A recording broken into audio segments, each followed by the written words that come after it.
Hello guys, ngayon nga pala ay pag-uusapan natin kung bakit dapat paliguan ang kambing. Yan, nilagyan ko nga pala yun ng dishwashing liquid at tinadyan ko ng tubig. Bale yung sabon nga pala niyan ay binili ko pa sa Shopee, yung pangtanggal ng mga kuto-kuto. Yun ang aking sabon diyan. Ba't nga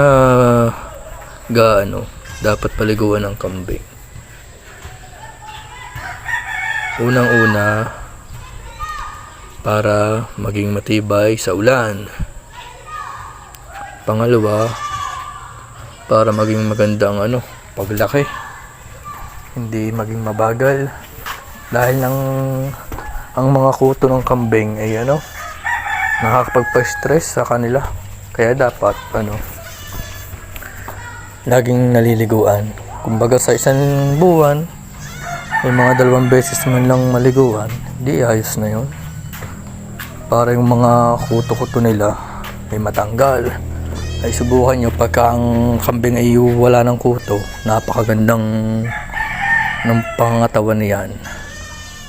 Tapos hindi kamot ng kamot. Pag nakakakita ng dingding pupunta at ikikis-kis ng kanilang mga katawan. Tingnan mo, pag naliguan ninyo yan, ay nakaw. Tingnan nyo, hindi na yung gagawin ng mga yan. Tsaka hindi na laging kamot ng kamot. Yan ang maganda sa pag napapaliguan ng kambing. Kaya dapat ang kambing alaga nyo sa pagpapaligo. Mga 2 beses man lang sa isang linggo.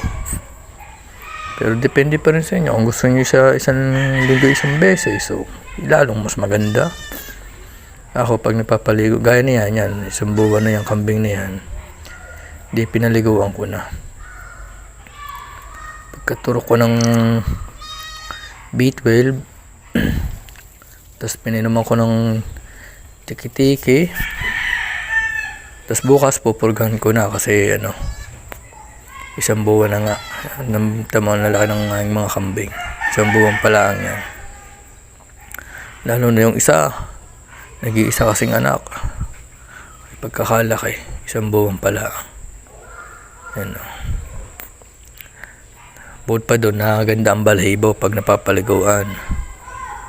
Dahil nga nagiging magandang kalusugan ng kambing.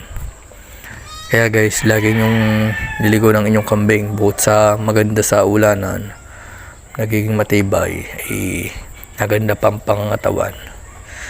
Yun lang mga kambing. Salamat sa mga panonood nyo at ingat tayo lagi.